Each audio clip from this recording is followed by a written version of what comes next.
Real Madrid have been one of the few clubs in the world who have been in contention to sign both Erling Haaland and Kylian Mbappe in recent memory.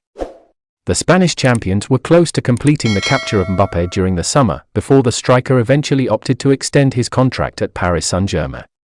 Meanwhile, Haaland has been linked with a move to Santiago Bernabeu as well, especially when his release clause at Manchester City becomes applicable in 2024.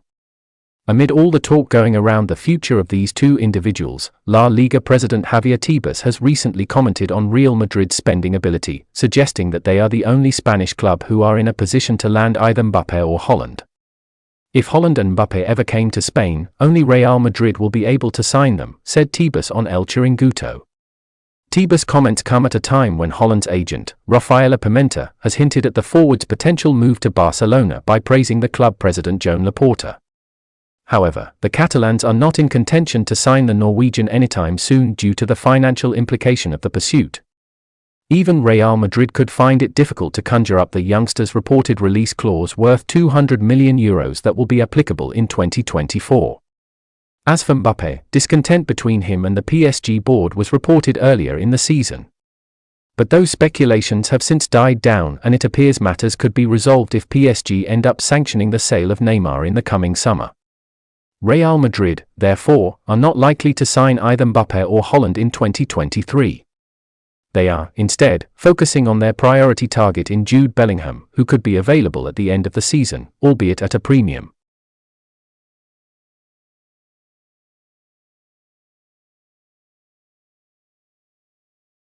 Real Madrid's 2-0 victory over Valencia on Thursday night saw the reigning La Liga champions close back to within 5 points of Barcelona at the top of the table.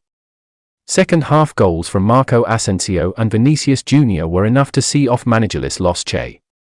Thibaut Courtois recorded a third successive La Liga clean sheet on the back of the match. After a difficult spell at the start of 2023, he has been pleased with the defence's improvement in recent weeks. "We have had 3 games with a clean sheet, but I would have preferred to concede against Real Sociedad and win. We have improved defensively. It was a good match today." Courtois also asked for more protection for teammate Vinicius, who was subject to a wild kick-out from Gabriel Paulista, for which the Valencia defender received a straight red card. The Belgian stopper believes more needs to be done to prevent the 22-year-old being targeted, but he was pleased with the referee's decision to send Gabriel off. "You have to protect Vinicius a little. He's a very expressive guy, he dribbles and the defenders don't like that. In many matches, opponents have given him many kicks. I'm happy that the referee had the courage to send Paulista off." Vinicius was making his 200th appearance for Real Madrid against Valencia, and he was certainly in the center of things on his landmark game.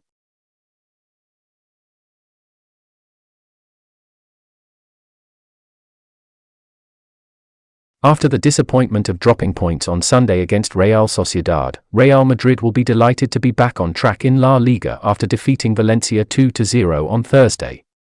After a disappointing first half, quick-fire goals from Marco Asensio and Vinicius Jr. in the second period helped ease any nerves for Real Madrid head coach Carlo Ancelotti.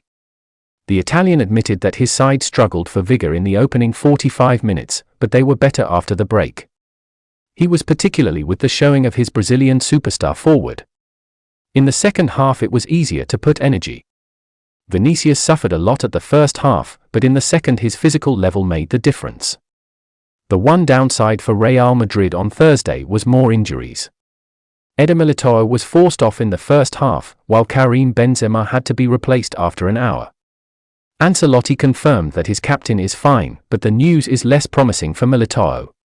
Benzema is something very light, but Militao is not going to recover for Sunday. With David Alaba and Ferland Mendy already sidelined, and the fixtures coming thick and fast for Real Madrid, another injury was the last thing they needed.